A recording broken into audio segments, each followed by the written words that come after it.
Let's just check the fucking episode number. It doesn't matter, does it? No, it's good. I think, it's just, we can't have two in a row where we go, oh, I don't really know what's happening.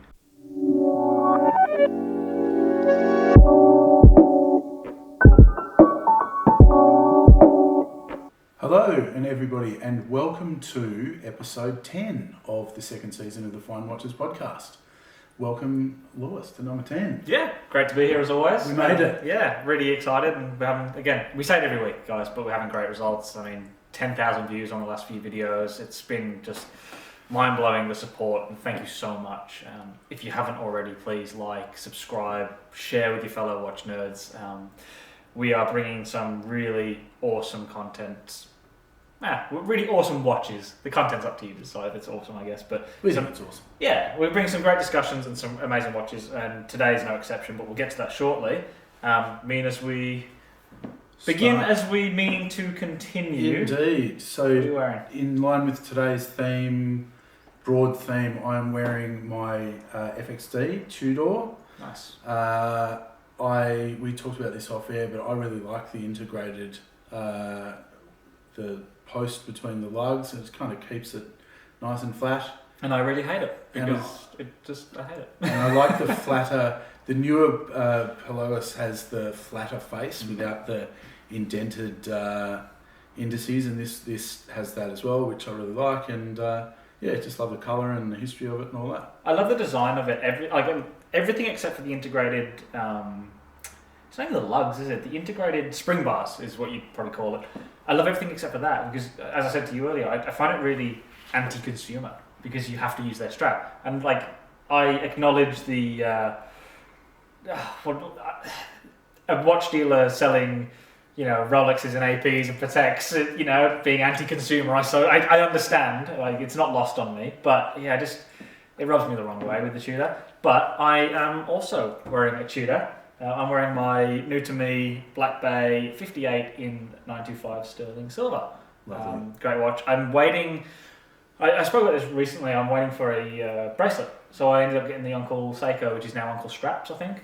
I didn't know you changed the name. Yeah, I think there was a legality behind that. But yeah, so Uncle Straps. But mate, they take ages to ship. It hasn't even left. I bought it 2 weeks ago. It's not even left America. So they're good quality though. So I'm looking forward to it. I've had a couple and they're really, really nice quality. So looking forward to it. But yeah, I love this watch. It's got some charm that the traditional 58s just sort of lacked for me.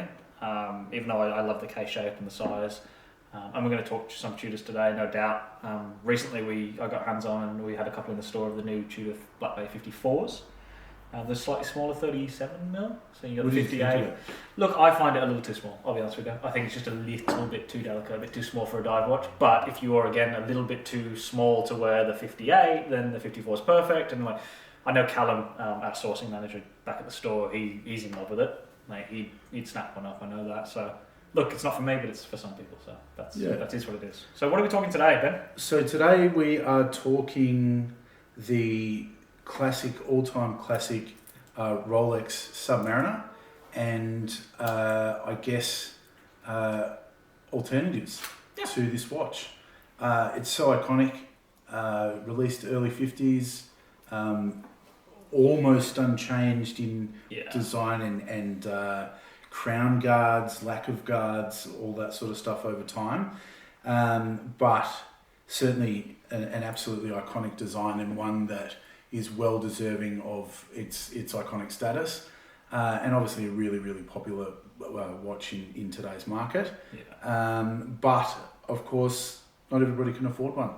And so I guess that's why we're having this discussion about alternatives too. Yeah, it's one of those watches, I've owned a couple of these. I've had the 114060 no date. I've got a 114060 no date now that's full of diamonds that I love because it's a bit of fun. This one here I was just showing off is a 11610, so it's the 40mm maxi case, the redesign in 2012 with a ceramic bezel. It's that first generation of the ceramic bezels. I think this is a 2017 model, maybe a 2012 model. I think I said it just before we started recording. It's almost the perfect everyday sports wear it whatever you want watch. It's really hard to beat. The design's classic. It's almost unchanged from 1953. we'll talk. We've got a bunch of alternatives in different price points here. The market on these is really, really hot. They've been hot for a long time. They've come down to a more reasonable point, but realistically, I don't ever see this watch going into sort of retail and below again. I think it's so popular and so well designed. It just sort of deserves to be there. Like I say, it's a classic, it's an icon, and it deserves it. I think though that there is still value to be had in some of the older ones as well. For sure.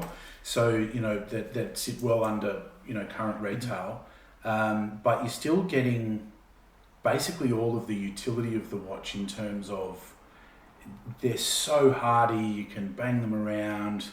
They look fantastic, really, in any context: suit, diving suit, shirt, t-shirt, jeans, shorts, whatever. And particularly with some of the older ones, and here's a perfect example here, where the case is much more lithe, and the curve of the lugs down towards the wrist is different to the newer style. And so they're just so wearable under a shirt sleeve and all that. This watch here that I'm showing is sort of our first alternative. It's still a Rolex. It's still a Rolex Submariner. This is actually a 5513. This is a later generation of that 5513. I'm just seeing. I did bring the right one. This one is actually what's called a spider dial, and I'm going to try my very best to capture it on the camera. If I miss it, I'm sorry. But essentially, what the spider dial is Rolex making a mistake.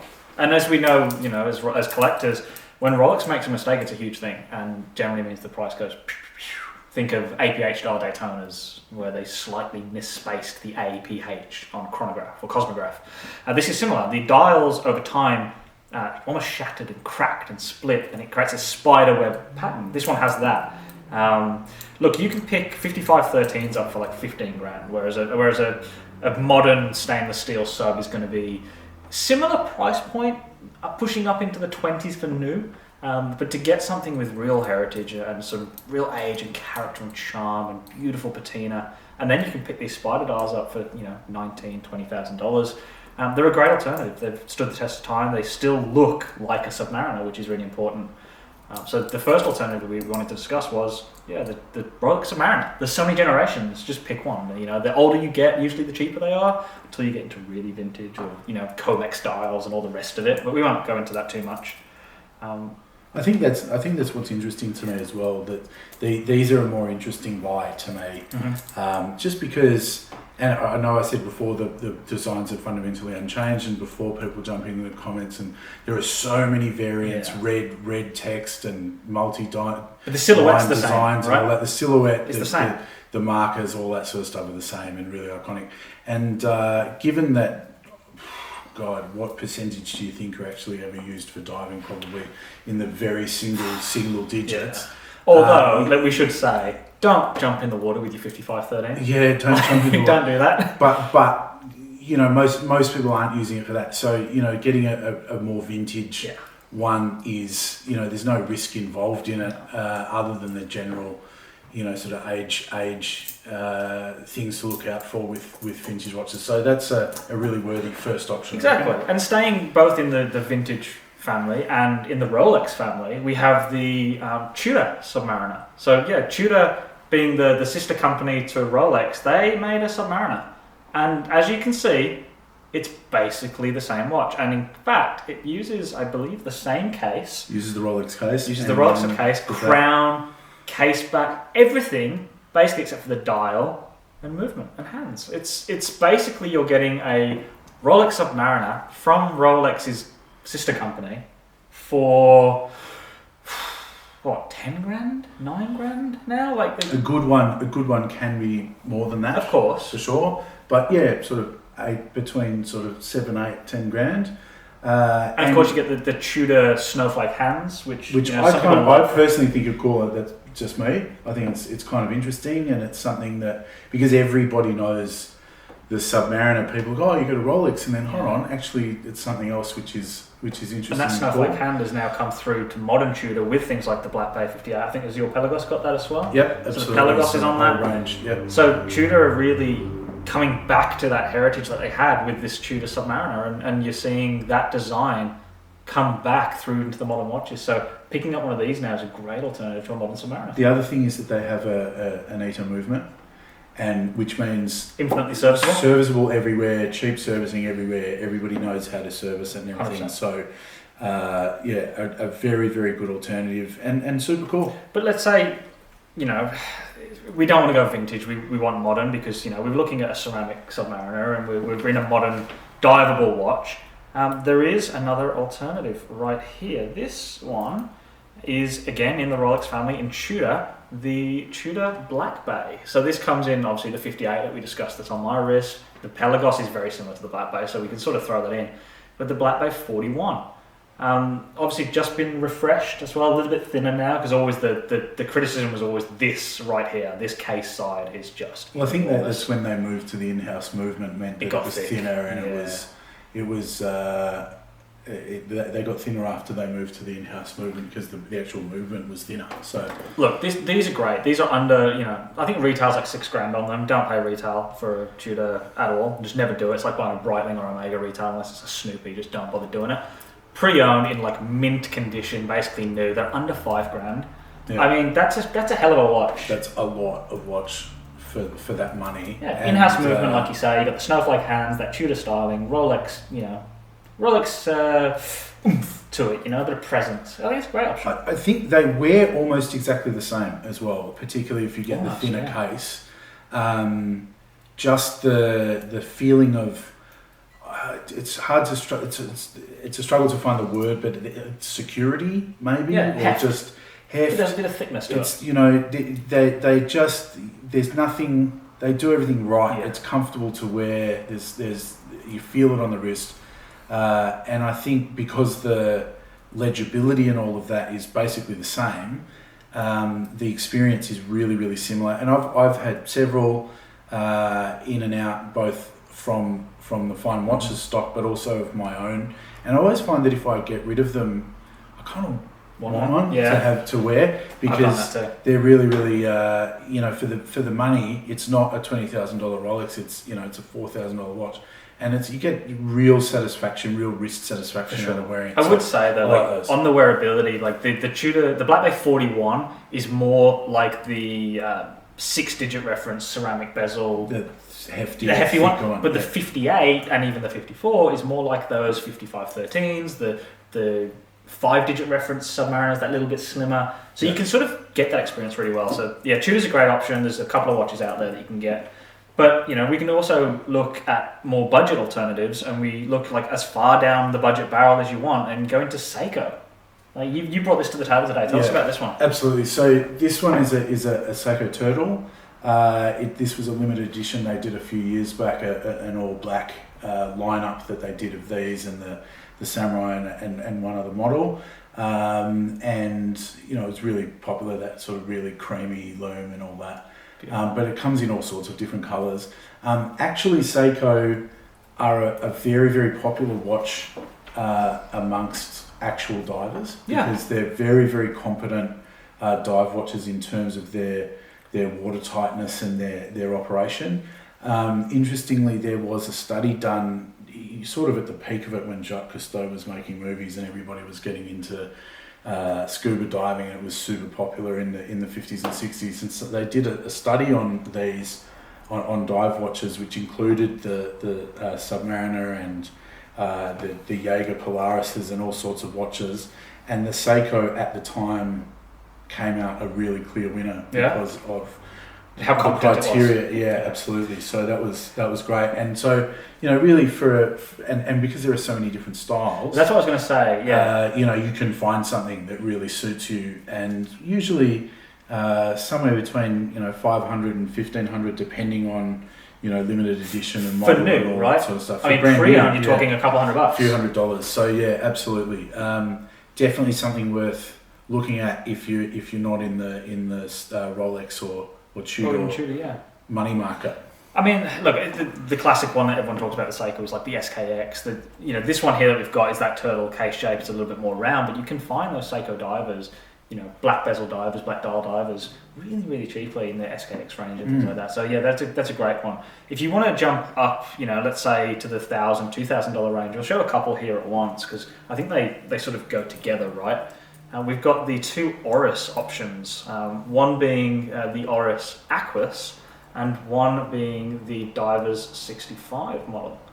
Here we've got the green Oris, which is sort of that Submariner Hulk allegory, Hulk I guess. brand, yeah. And then the Diver 65. I'll start with the Diver 65. I mean, these are under $2,000, $1,500 sometimes. Like vintage styling, beautiful, beautiful case. It's just a gorgeous entry level luxury watch. It's for $1,500 pre-owned. I think these now with the Cal 400 are pushing like $4,000. Which I think is crazy. Let's get that out of the way. That's crazy. Yeah, the new prices are going up a bit for us. Buy it pre-owned, buy it well, wear it well. You'll wear it for free, more than likely by the time you come to sell it. The second one is the Oris Aquis. Now, my dad, Paul, he's the other owner of the Watch Dealers, which is obviously my company. He was gifted one of these by my mum for his 52nd birthday, something like that.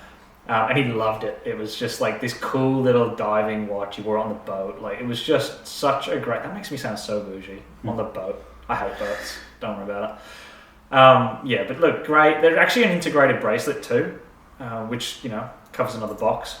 Cool watch. You can get these in the previous ETA style movements or Salida movements, I think they were. Yep. One now in the new Cal 400, which, it's an amazing movement, but really expensive. So, again, buy pre-owned, wear it well, wear it for free. I think generally Oris offer really good value for money, and the other thing is that Oris do very good dive watches. Really competent, not good depths and all that. So if you're actually going to wear something like that diving rather than a digital dive timer or whatever, then you can't go too far wrong with that. And you're talking, proper wear. Diver 65 under $2,000, Oris Aquis $2,500, $3,000 probably.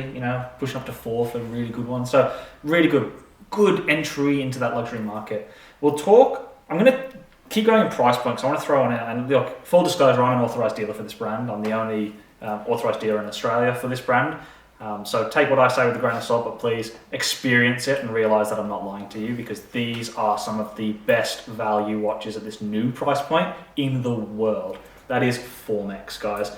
If you haven't heard of Formex, just go and do a little bit of digging online. This is the green Formex Reef, 43mm diver, 42mm diver, one or the other.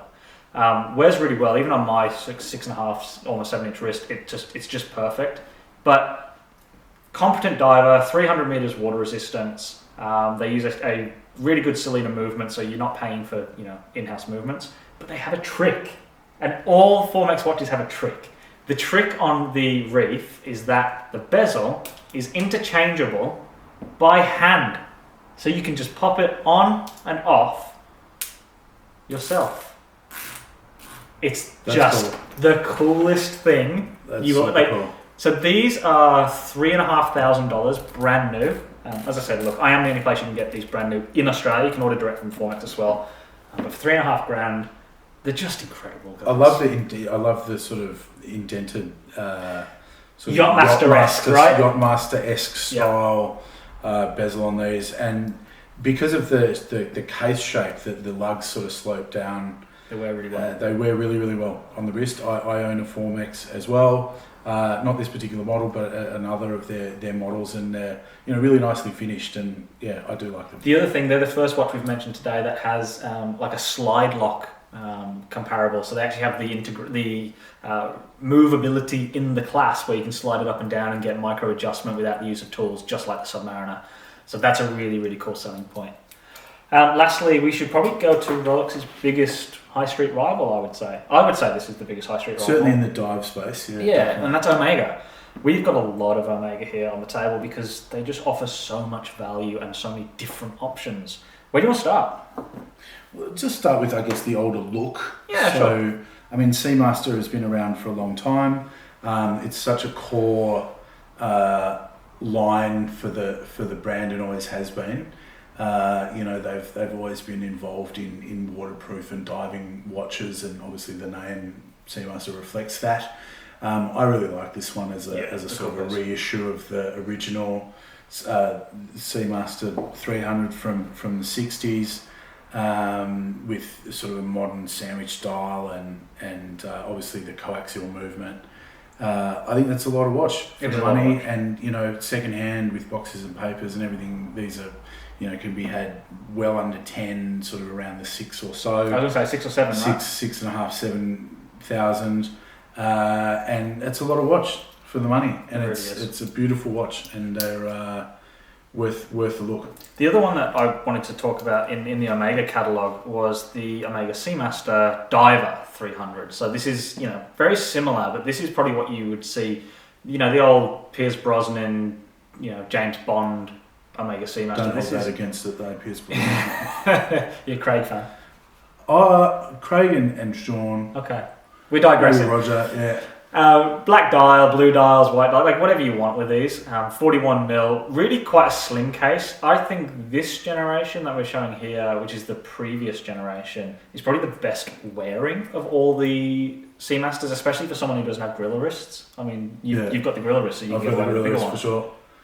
But it's such a classic bracelet design. And, it's sort of changed a little bit over the years, but they're so iconic. I mean, I remember in the 90s seeing people with these and just loving it. It was such an iconic sort of a design. Very much up there at the time with the Speedies and other Omegas. And, yeah, they're just gorgeous. Everything about them, the hands, design, everything is so iconic. Oh, those ones there, like $3,500 for that generation. They're just a great watch. If you go to the more modern one that was released in, I think, 2020, the 42mm, then you're looking into the $6,000 range. We do have another Omega Seamaster to talk about. This is a modern one, but this is actually, talking of James Bond, this is the Bond 60th anniversary Omega Seamaster. So this is the blue on the Milanese or mesh strap, I guess. Probably a mesh, not a Milanese, right? I honestly don't know the difference. I think Milanese is just flimsy. I think that's Milanese, and then shark mesh is kind of thicker, right? Well, this is the one that was brought out for the 60th anniversary of James Bond. Let us know in the comments. Yeah, let us know we're wrong again. But yeah, you get that movement on the back. It's distorted on this one, but it's the upgraded movement. With the rifling of the Bond intro. Exactly. These are great. I've had a couple of these. I love the No Time to Die chocolate version. That is just that's a lovely watch too. Absolutely gorgeous. I've had a couple of the standard 2020 remasters of these. I've had the black, and then I had a two-tone. Just a really, really great watch. And probably I would say, in terms of this generation of ROLEX Submariner, this is a better watch. Mechanically, technically, there's more going on here. Yeah. Maybe the new 41mm with the new movement's probably a little bit more advanced, but I think that coaxial, this design, the ceramic, the laser ablated ceramic dials, it's just a beautiful design from Omega. I think there's very, very little, really, when you, if you completely forget about brand, there's very, very little between those two watches in terms of build quality, in terms of technical ability. In fact, that one's more complex because of the coaxial. And in terms of wear, I think so this strap is a different strap, and I actually think that the clasp ends up being a little bit. No, I hate the strap on this particular one. But I think that when you're looking at these straps. That's where the wearability, they wear very, very similarly. They have that same feeling of security and presence on the wrist, that whatever you're going to do, the watch is going to be fine. And you might mark it a little bit, but it's going to keep soldiering on. And of course, on the new Seamasters since 2020, you do get the micro adjust clasp without a tool. So even the clasp and bracelet are comparable now, whereas in the previous generation it probably wasn't that. But we all know Rolex bracelets were absolute garbage up until modern era. They were some of the old ones with the kind of foldy. They're just terrible. Press clasps. It's pretty bad. But let us know in the comments, guys. We want to hear from you. What do you think of our selection of alternatives here? Is there anything that you would recommend? And what price point would you recommend? We've tried to stay here below even the retail price of a ROLEX Submariner, let alone the market price. I think here we've got a pretty good cross-section of what you can get. And especially if you're a diver, would you ever actually wear a watch, or are you just wearing a digital dive computer and whatever, and this is just all irrelevant. Which It's I'd be vanity. predicting certainly in this day and age it probably is. Yeah. But let us know in the comments what you think. And as always, please like, subscribe, let your friends know, and let us know perhaps what you'd like to see from us going forward as well. And as always, thanks very much for your support. Find us on Instagram. I'm at FineWatchersAU. You can find Lewis at GC Watch Guy on Instagram. And from the Fine Watchers podcast, as always, until next time, enjoy. Take care.